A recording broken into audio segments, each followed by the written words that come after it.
नीतीश कुमार ने एक बार फिर बीजेपी का साथ छोड़ दिया और इस बार नीतीश कुमार ने आरोप लगाया कि बीजेपी उनकी पार्टी को कमजोर करने की साजिश कर रही है। नीतीश ने आरोप लगाया तो बीजेपी ने नीतीश को पुराना इतिहास याद दिलाते हुए कहा कि बीजेपी ने ही नीतीश को सीएम बनाया था। न जाने भारत के राजनीतिक इतिहास में कितना बारी पलटी इन्होंने मारा है।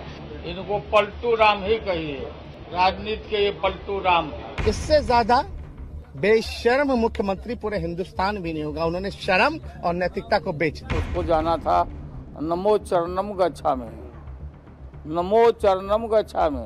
ये तो आदमी एक क्षण नहीं रह सकता है सत्ता के बिना। घोटालेबाज नीतीश चाचा, घोटालेबाज नीतीश चाचा। जिसने सगे को ठगा वो सबको ठगता है। किसी ने पलटू राम कहा, किसी ने केचुली उतारने वाला सांप कहा, किसी ने मौका परस्त कह दिया तो किसी ने ठग की संज्ञा दे दी। लेकिन नीतीश कुमार बयानों के इस विष को कंठ में रखकर राजनीति के नीलकंठ हो गए। नीतीश सबके हैं, सब नीतीश के हैं।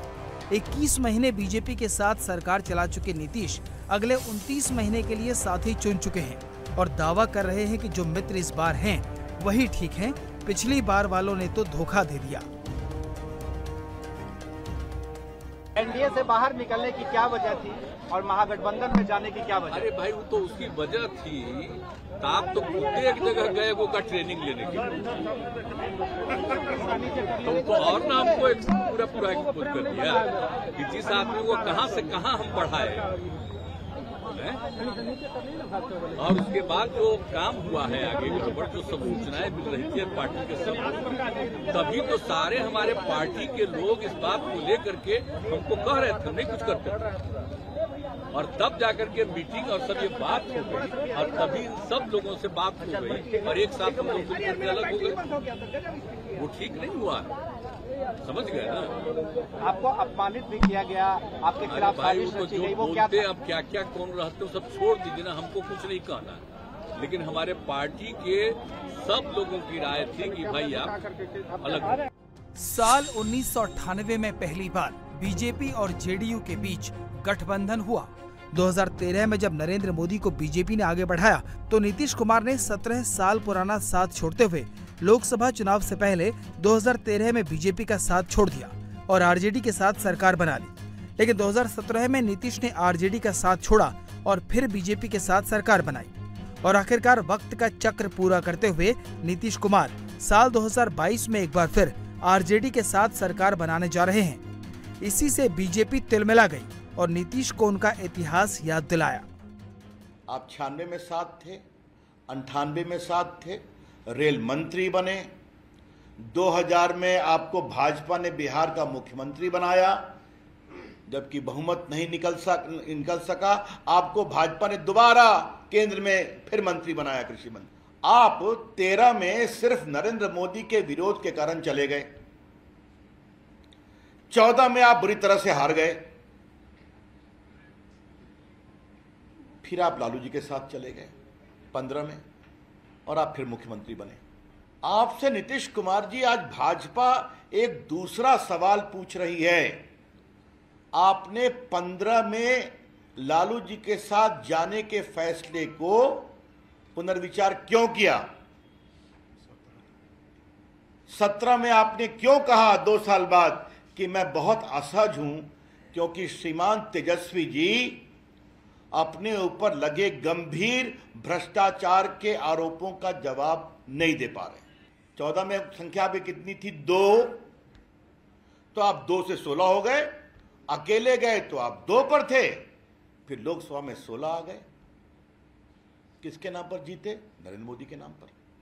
आपको 43 सीट मिली, भाजपा की सीट आपके दुगने के बराबर थी। तो आप कैसे कहते हैं कि भाजपा ने आपको कमजोर करने की कोशिश की? आपको कमजोर तो प्रदेश की जनता ने किया था, फिर भी प्रधानमंत्री नरेंद्र मोदी जी ने आपको मुख्यमंत्री बनाया। फिर नीतीश कुमार अटल आडवाणी के दौर में एनडीए का हिस्सा बने। बीच के 4 साल का गैप हटा दें तो नीतीश और एनडीए का साथ 20 साल का रहा। अपने आरोपों को नीतीश कुमार सुविधा अनुसार भूल जाते हैं। नीतीश के एनडीए छोड़ने और फिर महागठबंधन में जाने का जाहिर कारण पार्टी तोड़ने का इल्जाम है। लेकिन जो बात नीतीश खुलकर नहीं कह पाते वो है पीएम मोदी के साथ उनका पर्सनैलिटी क्लैश। नीतीश पिछड़ों के नेता बन रहे थे, मोदी उनसे बड़े ओबीसी लीडर साबित हुए। नीतीश ने पीएम मोदी की उम्मीदवारी का विरोध किया और मोदी प्रधानमंत्री बन गए। नीतीश ने मुख्यमंत्री पद छोड़ दिया, लेकिन बिहार में मोदी की लोकप्रियता बनी रही।